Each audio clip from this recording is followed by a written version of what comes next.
When the weather is fine, and you know it's a sign for messing about on the river.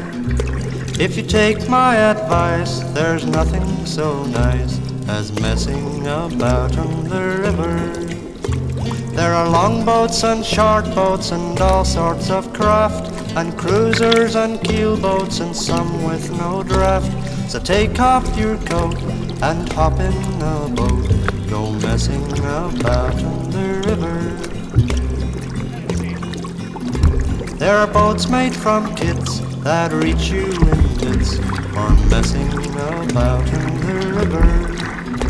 Or you might like to scull in a glass fiber hull, just messing about in the river. There are tillers and rudders and anchors and cleats, and ropes that are sometimes referred to as sheets. With the wind in your face, there's no finer place than messing about in the river.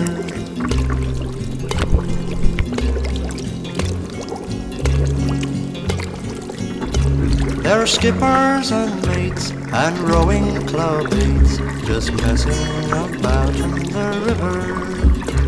There are pontoons and trots and all sorts of knots for messing about in the river.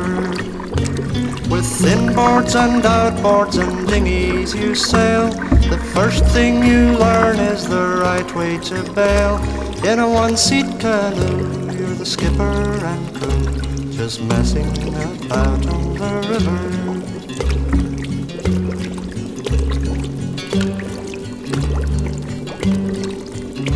There are bridges and locks and moorings and docks when messing about on the river. There's a whirlpool and weir that you mustn't go near when messing about on the river. There are backwater places all hidden from view, and quaint little islands just awaiting for you. So I'll leave you right now to cast off your bow, to go messing about on the river.